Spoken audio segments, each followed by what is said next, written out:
Probably gonna be like a little squad. But really short. Chair squad?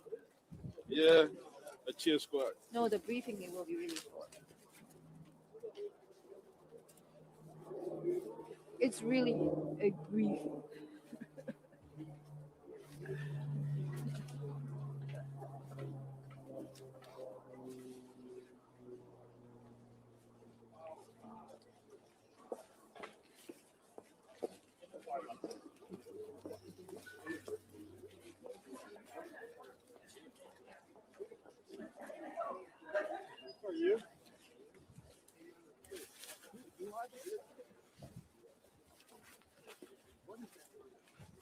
Put it over there. So you got two spots. Higher. Just when you're down and they're arriving, you go higher than you were. Until it's not bad. There's not many pictures out of there.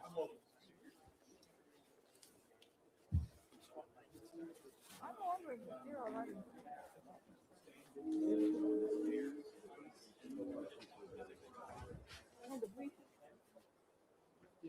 Oh, they don't know. They need to come to this way. No, they'll come in. They'll come in from outside. They'll come from inside. Oh. No, they're gonna come out. Come out here to us. So they already. Yeah, right.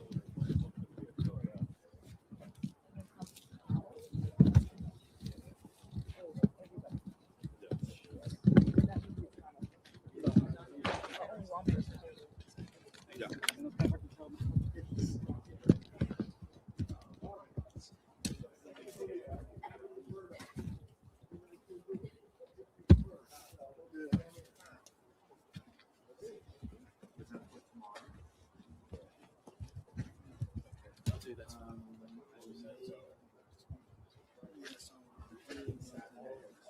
Wait, you have two photographers.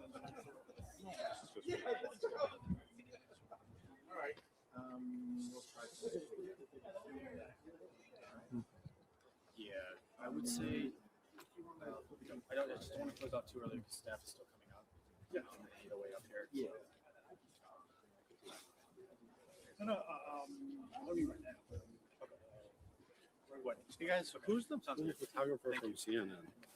What's that? Is there a pool photographer from CNN? That's you? Yes. Yeah. My photographer is asking me like who to contact, so I was. Hey. Hey. Sorry, I'm Emily Rust. I'm Hey. the pool producer. Hey Emily, Oh. Kevin Sheehan, New York Post. So who's my photographer? And he said, could I Who's find your out photographer? Matt McDermott from the New York Oh, Post? sorry. Matt McDermott. And what is, sorry, what was the question? Who's the photographer The for CNN? pool, the Yeah, pool photographer is Ken Borman. Ken. Okay. You know how to spell Borland? Borland. Okay. I don't know why. I guess he's trying to figure out how he gets in touch with me. Are you guys are subscribers? The New York Post? Let me just check on that because it goes to, let me look at the list that it goes to. NYPD's finally found the people who threw the snowballs and made some arrests. It's the I know, I saw it. All right, y'all. This Arrested. I feel like this Clinton deposition is like pointless to the American citizens. This is like the waste of American citizens' time with this because they're not even being held for any criminal wrongdoing. So I wanted to read off a couple of the key facts that involves this deposition against Epstein with the Clintons. So they're saying no accusations of wrongdoing. Neither Hillary or Bill is being accused of criminal wrongdoing by survivors or authorities. Hillary Clinton has consistently denied meeting and speaking with Epstein, which is a lie because there's pictures of the Clintons with Epstein and Ghislaine. So the next key fact to this is connection to Ghislaine Maxwell. Hillary Clinton acknowledged meeting Epstein associate Ghislaine Maxwell on a few occasions, including at public events like the Clinton Globe Initiative. Well, it's not that cool anymore. The next key fact to this, deposition is presence in the file. they're gonna be asking her Yeah, about the so presence in the that's file. nice. So I don't understand why they didn't make this public. Like, why didn't y'all make this deposition to the I public? got 2 pens. So they should have made this a live, Those are cold. you know, deposition like they did with anybody else they grilled about Epstein. But somehow they doing it behind closed I doors, know, and then it could be a lot worse. maybe a few days later they're gonna release the It could recordings be a lot worse. of that I've been in deposition, worse. the It's not the worst. transcripts and the video. Yeah. All right, so the next key It's a little fact to cold, this but it's is not presence in the Epstein a files. little Her cold name too, appears in too far. Epstein-related court documents over 700 times, but majority of these incidents are news articles about 2016 campaign that was shared with Epstein. The next key factor to this deposition is going to be political context. Clinton has characterized the investigation as a politically motivated attempt by Republicans to divert attention from Donald Trump's own relationship with Epstein, which this is a whole political theater thing that they're doing because both Democrats and Republicans are in the Epstein files. This is not like one of those things where, you know, one party responsible, you know, for the Epstein situation over the other. They're the Epstein, you Yeah. know, organization, this whole criminal global trafficking child, whatever it supersedes past political parties. This is like a global network. So who cares about whether Republicans or Democrats? They're trying to No, no, blame it no, on no. each other just to confuse the people when they all involved with this Epstein shit. All right, so agreement to testify. The Clintons agreed to testify to these depositions only after the committee moved forward with holding them in contempt of Congress for initially refusing to appear. So the Clintons, you know, the Clintons didn't want to testify at first, but you know, they put the pressure on them by holding them in, you know, contempt of Congress. It's like, but this is like all pointless. This is all pointless, man. Y'all let me know in the comments what y'all think. It's like, what's the point? Like, this is a waste of taxpayers' time. This is a waste of American citizens' time because if they're not being, you know, asked about anything criminally with Epstein, even though ain't, you know, they wouldn't, you know, they ain't gonna really speak on their involvement on anything criminal anyway. But like, this is crazy, man. This is crazy. So they right now they just basically just cover. This is like just live coverage outside the place of, you know, where she's testifying at. But I wanted to switch. Like, if they held a press conference on this, then I'm gonna switch back. But I wanted to switch to the victims. The Epstein survivors held a press conference yesterday, which I want to get into. So let me share this real quick. They did the whole Epstein survivors did a you know, a press conference. So I wanted to get into that. All right. Make sure y'all like this video, share it if you can. You know what I mean, definitely appreciate it. All right, so this is they did a press conference, said we stand. So this is the survivors. Let's get into it. To the former Prince Andrew and not to survivors. There are a few things that really need to be done immediately.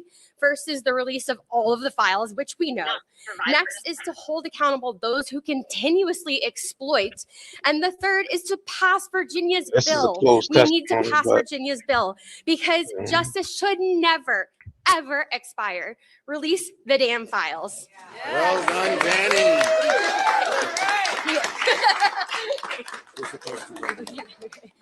Thank you, everybody. Thank you. We'll now hear from Ranking Member Robert Garcia.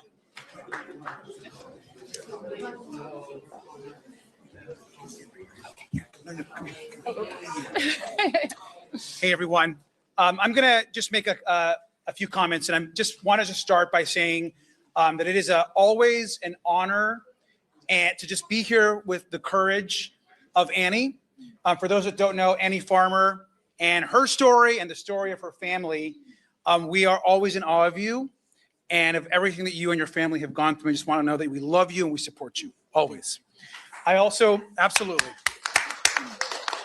just want to thank the whip for her leadership. Also to all of the women in our caucus that are providing so much support to the survivors, that are part of our investigation, that are leading on this issue. I know that both of our committees are so grateful. Not Judiciary, Oversight Democrats, our Democratic women are leading the way on this issue, and we are forever grateful to every single one of you for your leadership, your voice, and your courage in uplifting these incredible women. So thank you so much for that. And I just want to remind the President and the Attorney General that they are right now in violation of the law. And when the President makes a speech tonight, he is going to know that looking back at him will be numerous survivors of Epstein's abuse, and that he is facilitating the single largest cover-up in modern American history. It's the single largest cover-up in modern American history. And who are we protecting? Why are we protecting powerful, wealthy, connected men? Why are we protecting billionaires from justice? That's what I'm saying. Why y'all protecting these pedophiles? The survivors. The single most important part of our investigation and what we're guided by is justice for Annie. It's justice for Maria. It's justice for so many that have been wronged, harmed, and terrorized by not just Jeffrey Epstein and Ghislaine Maxwell, but by the co-conspirators and all that helped them commit their abuse. Let's be clear.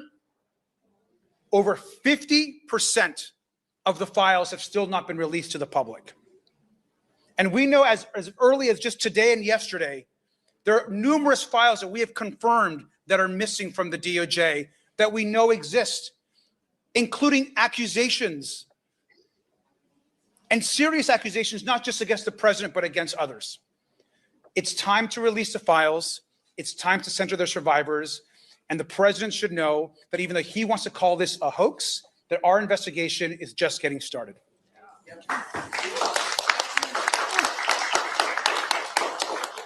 Thank you so much, Congressman Garcia.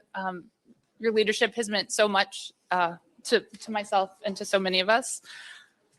The government's original sin in this case was not following up in any way on my sister, Maria Farmer's 1996 report to the FBI about Epstein and Maxwell and the powerful circle that surrounded them. Since that time, the girls and women who were abused by these criminals have been repeatedly neglected and re-victimized by our own government. The recent release of materials highlights this, as the names of many powerful individuals remain redacted, while the names, personal data, and even images, nude images of many victims were released. Rather than apologize for this failure, this DOJ has doubled down on denial and distraction.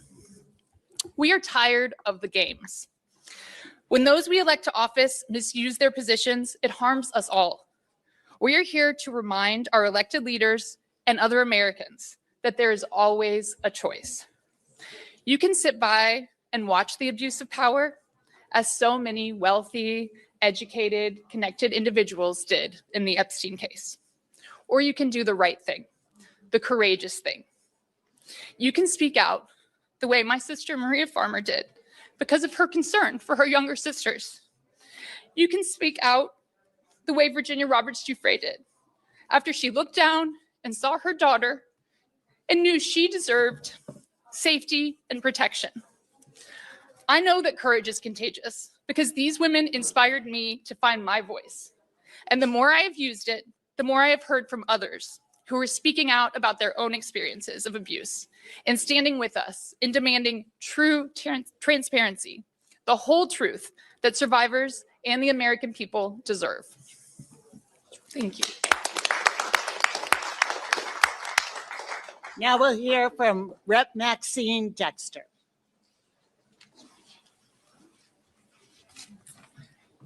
Good afternoon. I'm honored to be here. I am Maxine Dexter, a mother, a physician, and the proud U.S. representative for Oregon's 3rd. And I'm deeply honored to have Lisa Phillips here as my guest tonight for the State of the Union, a survivor of Epstein's abuse, a powerful voice for justice, and she will attend the State of the Union tonight on my behalf. Tonight, as Epstein survivors like Lisa stare down our government, a government that has failed them for decades, you will all bear witness to an important shift in power in this nation. The wealthy and influential have persistently been shielded from accountability for their actions. This has certainly been true for the Epstein class of abusers. This exclusive, twisted club has gone to great lengths to protect their own, to bury the truth, and to perpetuate harm to young girls and women across the world. Not anymore. Tonight, as Trump tries to spend his first year in office as anything other than a crusade to protect himself and the Epstein club of abusers, Lisa's presence, the survivors' presence, makes clear that the powerful will not be protected. It is due to the persistent courage and resilience of survivors that abusers will be held accountable and brought to justice. Accountability means the Department of Justice fully investigates and prosecutes the crimes disclosed in the Epstein files when we get to see them. I was there just a few hours ago. There's hundreds of papers that are completely blacked out still. The brave women who have persistently advocated for transparency and accountability deserve our deepest respect and gratitude. Thank you, Lisa. Thank you all for being here, for your voice, for your courage. You've helped us protect our girls, my girl, from evil and have sheltered and will help us unshelter the powerful who have been hiding too long. I proudly stand with you, demanding the time of protecting abusers to come to an end. Thank you, and I'm going to yield to Lisa Phillips now. Thank you.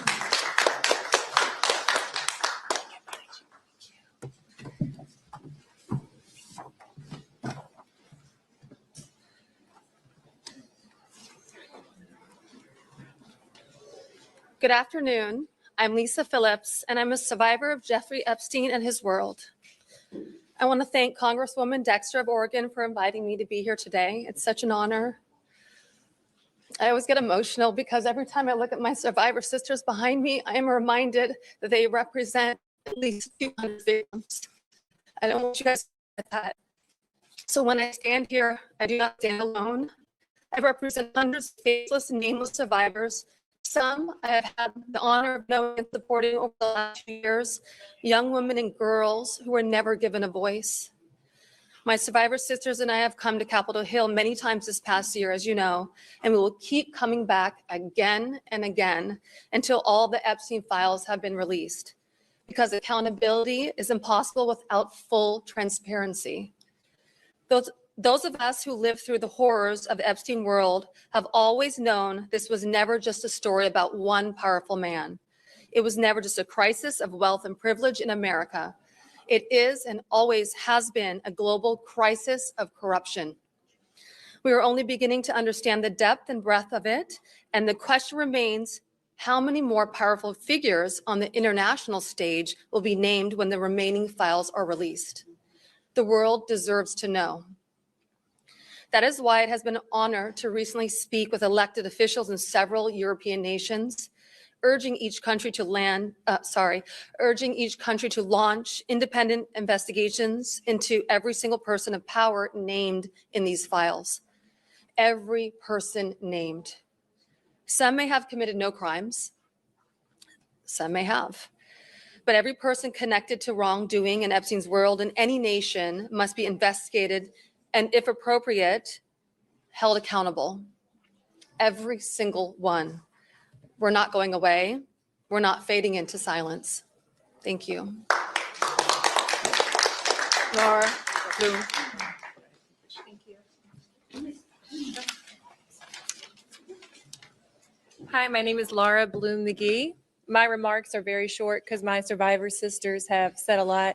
I want to thank Congresswoman, I believe she just stepped out, Julia Brownlee of California, that graciously invited me here from Arkansas.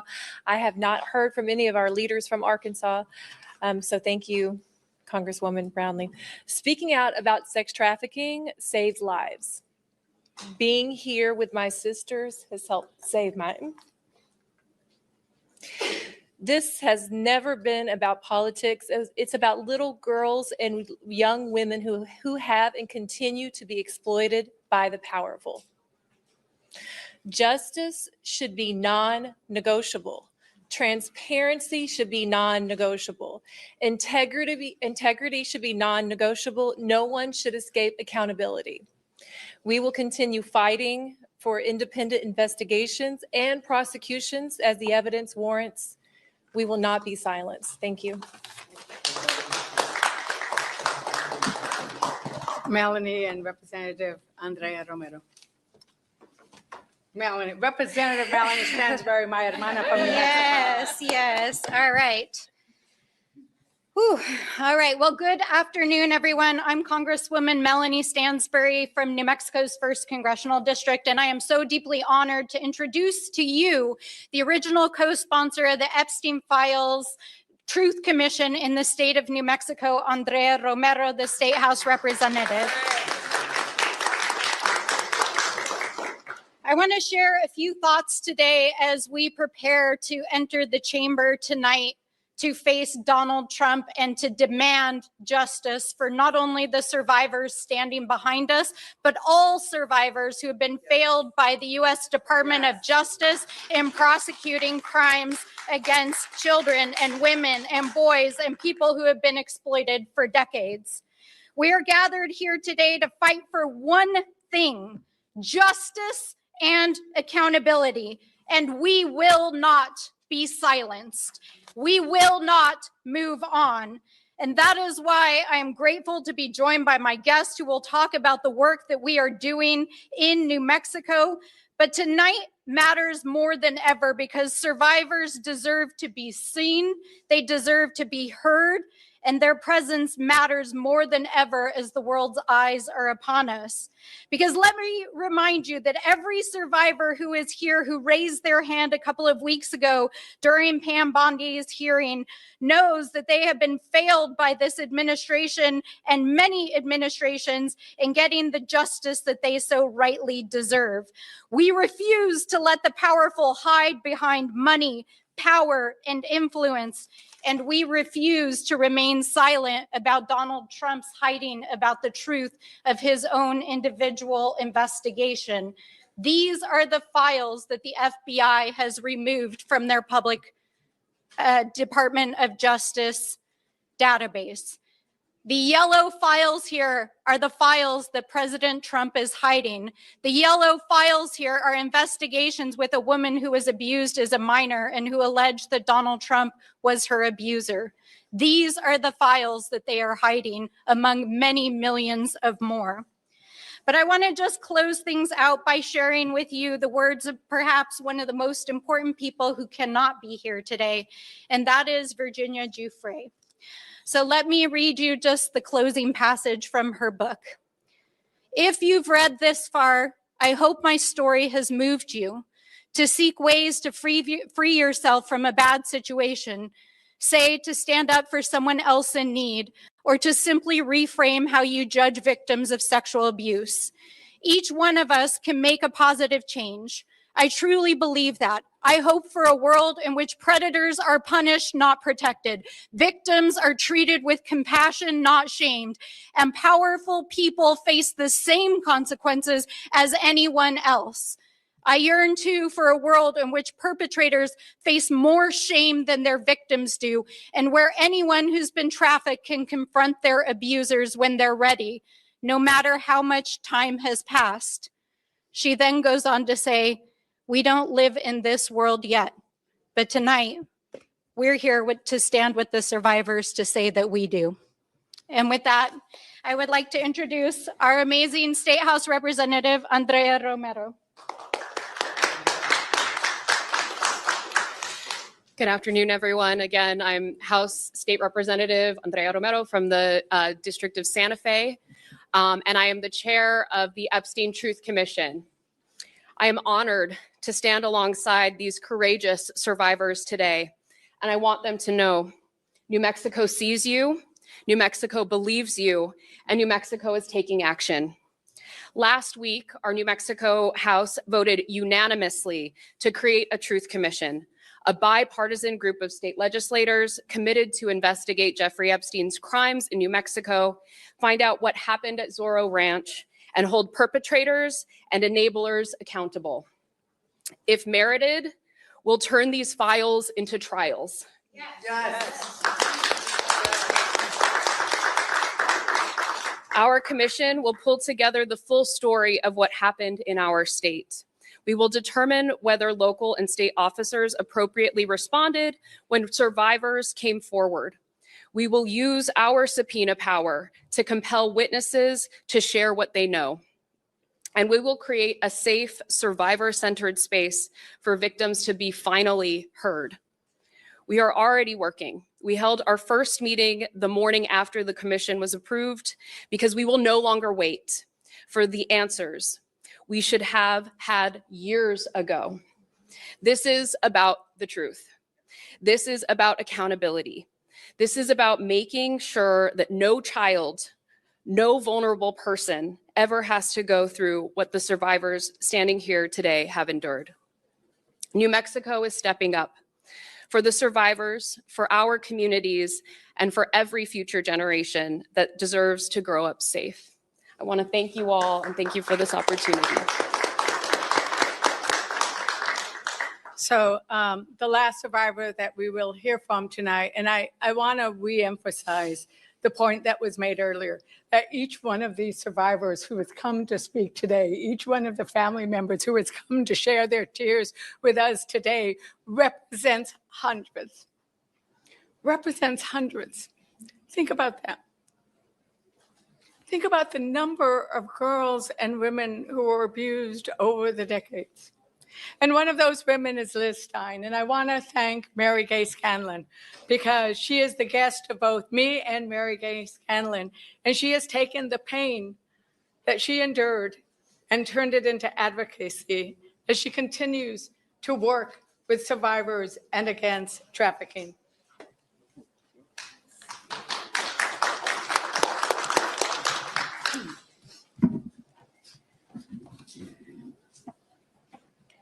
My name is Liz Stein. I met Jeffrey Epstein and Ghislaine Maxwell when I was a senior in college, just 21 years old, in 1994. My involvement with them lasted approximately 3 years. Before the State of the Union, it is worth asking ourselves what our state of moral courage is. Human trafficking persists largely due to our cultural discomfort with directly naming sexual violence.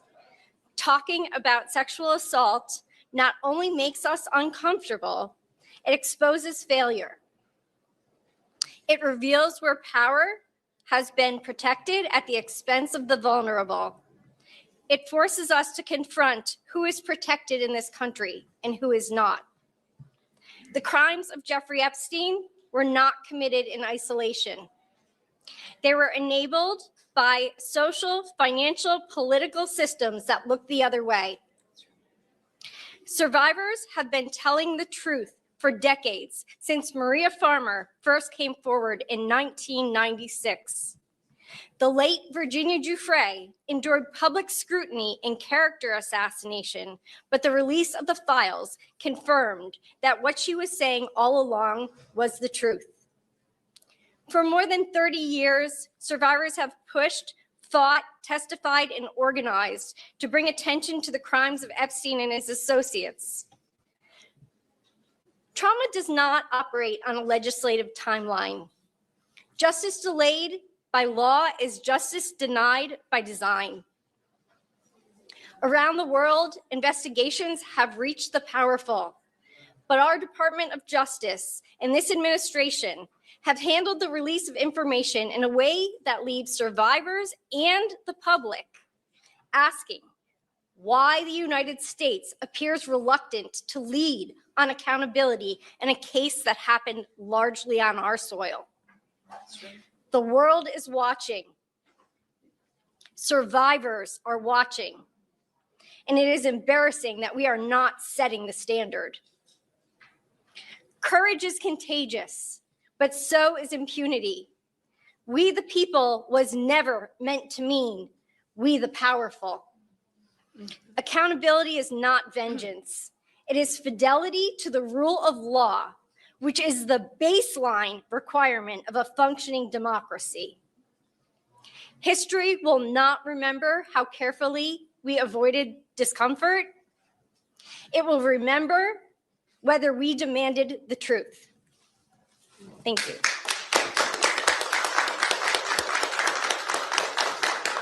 So as we heard today from my colleagues and from the survivors, you know, it strikes me that there were two incredible themes. One is that the courage and the persistence of the survivors to expose the horror of the sexual crimes and abuses that happened during the Epstein ring was not only to decry the idea that women can be used, abused, and then discarded. It wasn't only to talk about that pain that I think Americans feel when we see this and why this has rung such a tune. Because we don't want that to happen to ourselves. Even though 1 in 4 women suffers sexual assault, we don't want it to happen to our children, to our sister, to our wives. But we also are seeing in this moment that these women are some of the most powerful and consequential women of generations. Because they have brought us to a moment where they are saying it is not okay for us to live in a society where the rich and the powerful and the well-connected get away with anything and everything. And that is what has happened until today and until you all started and didn't stop, because it was your persistence, it was your courage that is contagious that has brought us here. And it has brought us to a point where 3 million files have been released, 3 million have not. 3 million have not. And it has brought us to a point where we know that even as those position.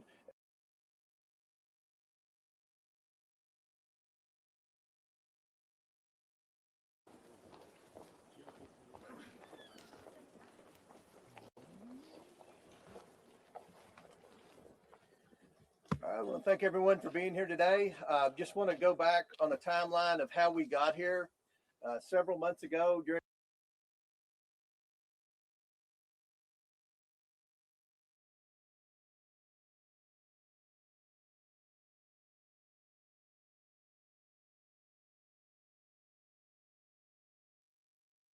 a subcommittee hearing of oversight, there was a motion made by a Democrat member, Summer Lee, to subpoena the certain documents.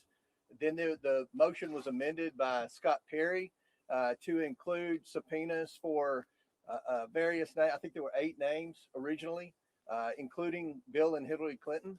Everyone that was included in that subpoena has already either been interviewed by the Oversight Committee or sent in a statement that they had never met Epstein and had no knowledge of the investigation, except the Clintons. We worked for 6 months to get the Clintons to come in, and then they acted like they were going to come in, and then they didn't show up. And obviously we moved to hold the Clintons in contempt. And I think one thing that surprised the Clintons, they assumed the Democrats on the committee would vote in a partisan manner and not vote to hold the Clintons in contempt. And what they learned was a majority of the Democrats on the committee either voted to hold the Clintons in contempt or voted present. And I think that's a statement that this investigation is serious. It is a bipartisan investigation. The American people have a lot of questions. To my knowledge, the Clintons haven't answered very many, if any, questions about their knowledge or involvement with Epstein and Maxwell. Again, no one's accusing at this moment the Clintons of any wrongdoing. They're going to have due process, but we have a lot of questions. And the purpose of the whole investigation is to try to understand many things about Epstein, How did he accumulate so much wealth? How was he able to surround himself with some of the most powerful men in the world? Was he an asset for our government or any other government? These are the questions that we're going to ask over the next 2 days, and hopefully we'll be able to get some answers. And as always, we're going to release the transcripts. We're going to release the video as soon as everyone has approved it. The normal process in a deposition is the attorneys would have the opportunity to review the transcript and review the video to make sure that there are no errors. And this is going to be a long video because this is going to be a long deposition. Today will be a long deposition, I would assume, and tomorrow will be an even longer deposition. Every member of the Oversight Committee is going to have questions for the Clintons, as well as our trained staff that do nothing but deposition. So after our hour of questioning, we're going to send a couple of members of the Oversight Committee out to be able to give you an update of what's going on and answer some questions. So with that, we'll answer a question or two, and then we'll go back to the Mr. Kohler, are you concerned that there has been a cover-up of sexual abuse of a minor by President Trump that are missing FBI records that appear to be? No, we're looking into the accusation by the NPR. We don't know the answer to that. We know what the administration says. We're still looking to get a definitive answer on that. But look, let's just be realistic here. If you go by a lot of what the Democrats have said, you had Jasmine Crockett accused Lee Zeldin of taking donations from Jeffrey Epstein. It was the wrong Jeffrey Epstein. We've had Ro Khanna sit on the floor and name names of people that he thought were involved in Epstein that weren't even involved. So, sometimes the Democrats on the committee aren't the best. Go ahead, Chad. Yeah. What about the idea, though, that I understand you say that this is different with some of the members or some of the people who were subpoenaed who didn't have a direct contact. But some folks have said it seems like the Clintons are basically on trial here versus people who know more about what was going on with Maxwell, what was going on with Epstein, and that this is really kind of dragging them through the mud when there are other witnesses. Well, let's address that, Chad. The Democrats voted to subpoena the Clintons. The Democrats voted with the Republicans to hold the Clintons in contempt. So the Democrats have just as many questions for the Clintons as the Republicans. So this isn't a partisan witch hunt. This was a bipartisan motion supported by the Democrats to bring the Clintons in. So I don't think it's any type of being unfair in any way to the Clintons. They've never answered questions, unlike President Trump, who gets questioned every day by just about every one of you about his knowledge or involvement with Epstein. To my knowledge, the Clintons haven't answered very many questions. We'll do one more question. Go ahead. With the spirit of bipartisanship, would you then ask the Commerce Secretary Howard Lutnick to come testify? It seems like he has some information. That's very possible, and I think I think it's a good possibility that his name will arise in some questioning today. It'll be on my list, and I have an email. I printed off for Hillary to ask about Howard Lutnick today. So God's watches. We're asking again, and I want to remind everyone: we've already brought in Alex Acosta and Bill Barr for deposition. That's two Republicans in the Trump administration. So this isn't just about Democrats. This is about anyone that has any knowledge of Epstein, the investigation. I think we all agree the government failed. The government failed the victims. And what our role is, we can't prosecute anyone. But what we have been doing is getting transparency to the American people. We subpoenaed the estate. That had nothing to do with the discharge petition. We subpoenaed the documents for the estate. That's what the victims asked us to do. And what you're seeing is there is accountability finally happening. You've seen at least a dozen very powerful people, men and women, who have already resigned, many in disgrace from their board positions. So we're seeing accountability, but we have a desire to see a lot more accountability. We want to get the answers, and hopefully the next 2 days will be a step in the right direction on our investigation. One more, and then that being said, Hillary Clinton has said she has no links to Jeffrey Epstein. She doesn't recall meeting him. So what specific information do you believe she has that warrants her testimony? Well, you'll see. I mean, we're going to ask a lot of questions, but with respect to when you look at all the co-conspirators, and we've all seen the unredacted documents, Maxwell is the main co-conspirator. No one brought more women in and lied to more women about what was going to happen with their involvement with Jeffrey Epstein than Ghislaine Maxwell.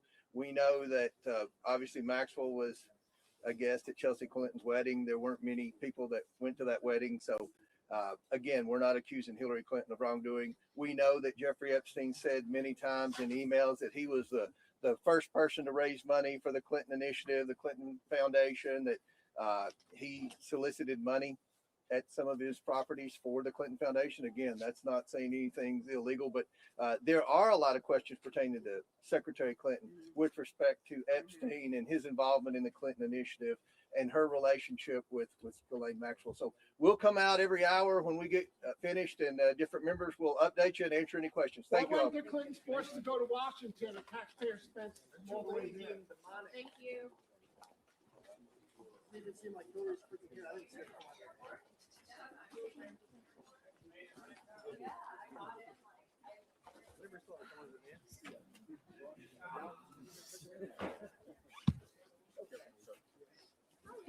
Every hour. Thank you. You got it.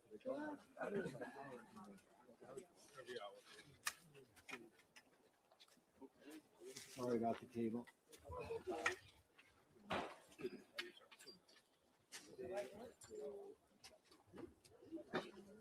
Sorry that I let you down.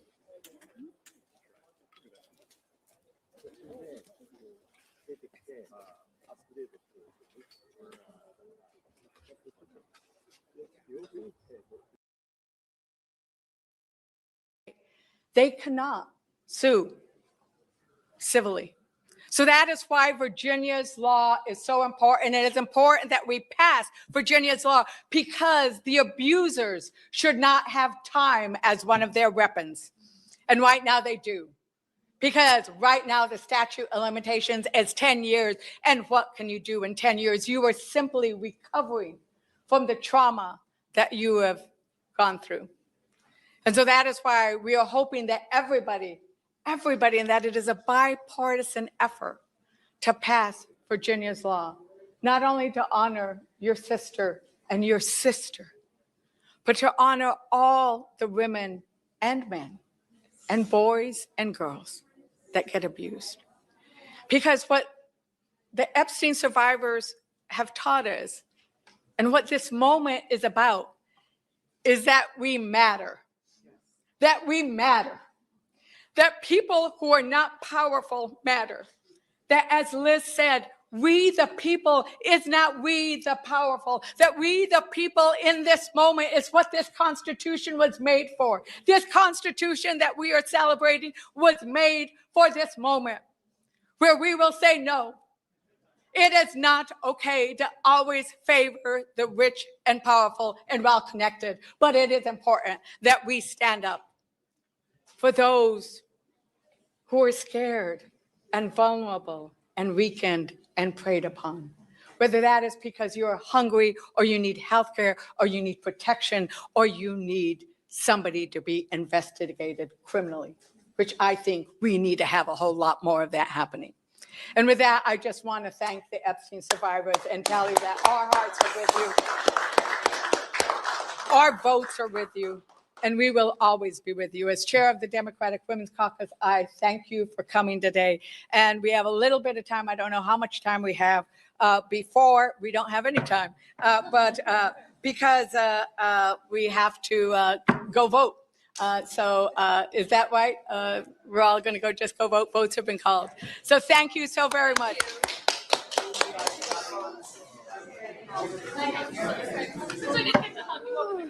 Thank you.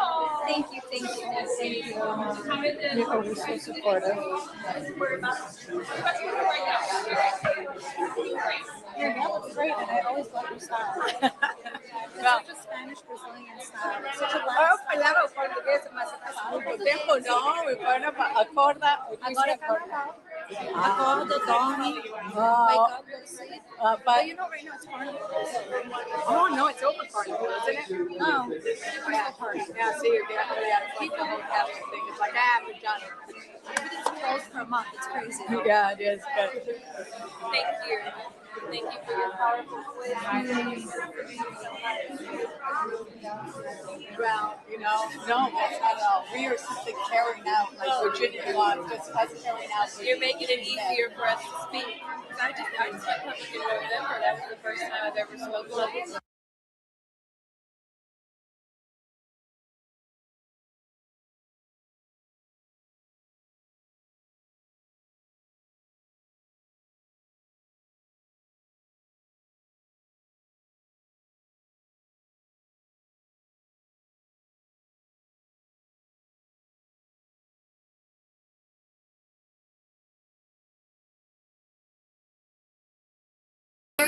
Introducing the Night and Day Self-Care Collection. Pure herbal soap and body oil, crafted from high-quality natural ingredients. nightandayherbals.com.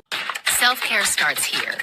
Pure herbal soap, luxury body oil, high-quality natural ingredients. Shop the self-care collection now at nightandayherbals.com.